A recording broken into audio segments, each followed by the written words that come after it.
오늘 본문에서 예수님께서는 세리와 창녀들이 하나님의 나라에 들어가리라고 말씀하십니다.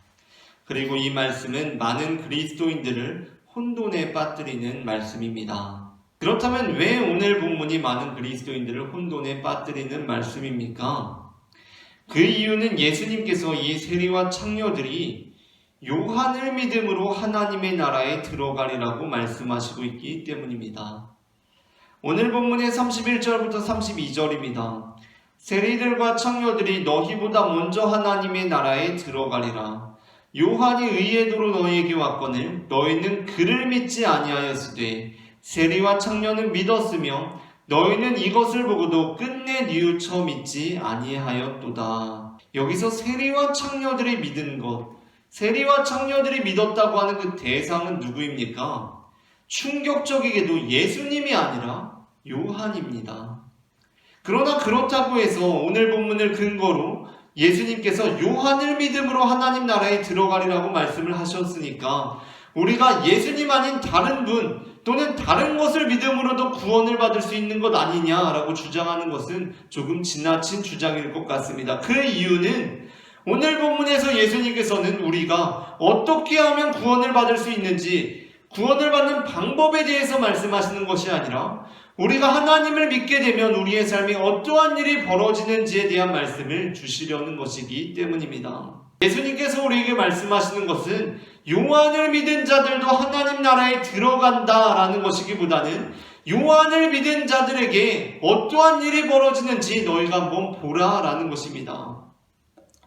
그러한 면에서 오늘 예수님의 말씀은 우리의 삶을 되돌아보게 하는 말씀입니다. 예수님께서는 세례 요한을 통해 벌어진 일에 대해서 말씀하십니다. 그 일이 어떠한 일입니까? 세리들이 세례 요한을 믿고 그 하던 일을 멈추게 된 것입니다. 부당하게 이들을 취하던 이들이 정직하게 삶을 살아가기 시작합니다. 창녀들이 세례 요한을 믿고 더러운 일로부터 벗어납니다. 자신에게 주어진 환경과 쉽게 돈을 벌고자 하는 안일한 태도를 극복하고 영광스럽고 떳떳한 길로 나아가기 시작합니다.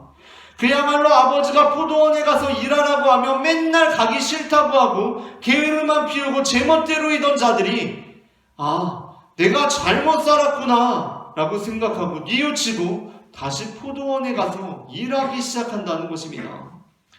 자, 그렇다면 우리는 이 예수님의 말씀을 듣고 어떠한 생각을 해야 합니까? 요한을 믿으니까 저런 일이 벌어지는구나. 이제 나도 요한을 한번 믿어볼까? 라고 생각해야 하는 것입니까? 그것이 아닙니다. 예수님께서 오늘 본문에서 대제사장과 백성의 장로들에게 질문하고 싶었던 것은 요한을 믿은 자들에게 벌어진 일을 너희가 한번 살펴보아라. 너희가 대체 하늘로부터 온 건지 사람으로부터 온 건지 그 권위도 제대로 파악하지 못한다고 하는 그 요한을 통해서 벌어진 일을 한번 살펴보아라. 요한을 통해 벌어진 일은 세리들이 그 하던 일을 멈추고 정직하게 삶을 살아가기 시작하고 너희가 그 권위가 불분명하다고 말하는 그 요한을 통해서 창녀들이 새 삶을 살아가기 시작한다. 너희는 지금 하나님을 믿는다고 하는 자들 아니냐? 너희에게 지금 일어나고 있는 일이 무엇이냐? 라고 예수님께서 질문하고 계신다는 것입니다. 구약 성경에는 에스더라는 아주 특이한 성경이 있습니다. 에스더가 특이한 이유는 그 에스더라는 성경 안에 단 한 번도 하나님의 이름이 등장하지 않기 때문입니다.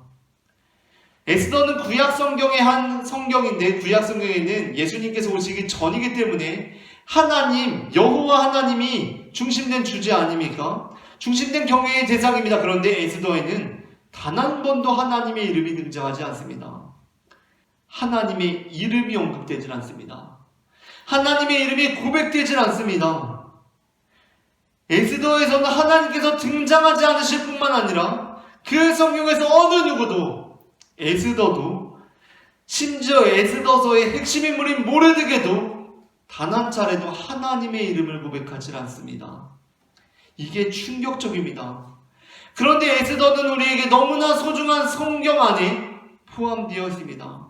그 에스더서가 우리에게 전해주는 가장 위대한 메시지가 무엇입니까? 하나님의 이름으로 굳이 치장하지 않아도 하나님의 뜻대로 살아내는 것이 얼마나 위대한 일인지를 우리에게 보여주고 있다는 것입니다.